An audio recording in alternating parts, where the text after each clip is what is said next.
கடந்த சட்டமன்ற தேர்தலில் 5 தொகுதியில் போட்டியிட்டு 5லும் வெற்றி வாய்ப்பு இழந்துட்டோம். இந்த தேர்தலில் வந்து 2 சட்டமன்ற தேர்தலில் 2 சட்டமன்ற தொகுதியில் போட்டியிடுறோம். 2லையும் வெற்றி பெறுவோம்.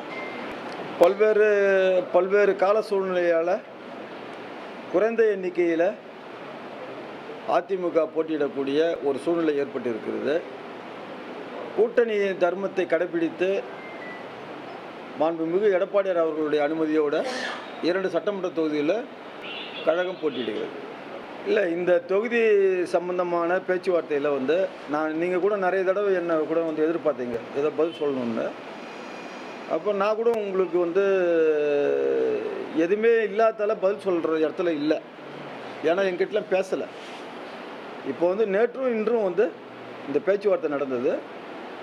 இன்றைக்கு காலையில் தான் வந்து எங்களுடைய கழகத்தினுடைய பொதுச் செயலாளர் அவர்கள் அவருடைய அனுமதியோடு இந்த 2 சட்டமன்ற தொகுதிகளுக்கு நாங்கள் வந்து ஏற்றுக்கொண்டோம். அதை நாங்கள் சந்தோஷமாக தான் ஏற்றுக்கணும். ஒன்று அதில் ஒன்றே ஒருத்தர் இல்லை, அவர் கூப்பிடல. யார் அவர் இவரை சொல்கிறீங்க என்னார்? இல்லை, அவர் கூப்பிடல. நாங்கள் பிஜேபி கூட தான் பேசணும். 2 தொகுதியில் வெற்றி வாய்ப்பு எடுக்கு. 2 தொகுதியுமே வெற்றி பெறுவோம். நிச்சயமாக கேட்போமே. இதுண்ணா இது நாங்கள் தர்மத்துக்கு அரசியல் நடத்துகிறோம். இல்லை, ஒரு எம்எல்ஏ ஆகுறாங்கன்னா நெக்ஸ்ட் கேட்டகரினா அவங்களுக்கு உயர்வு, அமைச்சர்களை பங்கு. அமைச்சர் கூட்டணி பேச்சுவார்த்தைக்கு அழைக்காமலேயே 2 தொகுதிகள் ஒதுக்கப்பட்டுள்ளதாக புதுச்சேரி அதிமுக தரப்பில் தற்போது செய்தியாளர்களிடம் விளக்கம் அளிக்கப்பட்டிருக்கிறது. இது தொடர்பாக புதுச்சேரி அதிமுகவினரும் கடும் அதிருப்தி அடைந்திருப்பதாகவும் தெரிவிக்கப்பட்டுள்ளது. புதுச்சேரியில் என்டிஏ கூட்டணியில் தொகுதி பங்கீடு பேச்சுக்கு தங்களை அழைக்கவில்லை என்றும் புதுச்சேரி அதிமுக பொதுச் செயலாளர் அன்பழகன் செய்தியாளர்களிடம் தெரிவித்திருக்கிறார்.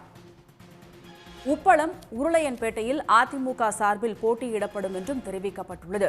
உருளையன்பேட்டை அதிமுக சார்பாக போட்டியிடப்படும் என்றும் தெரிவிக்கப்பட்டுள்ளது. அதேபோல உப்பளம் தொகுதியிலும் அதிமுக சார்பில் போட்டியிடப்படும் என்றும் தெரிவிக்கப்பட்டுள்ளது.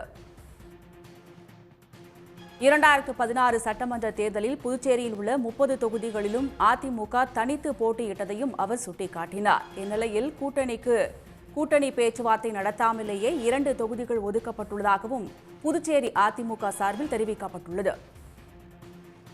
உடனுக்குடன் செய்திகளை தெரிந்து கொள்ள சன் நியூஸ் பெல் ஐகானை கிளிக் பண்ணுங்க.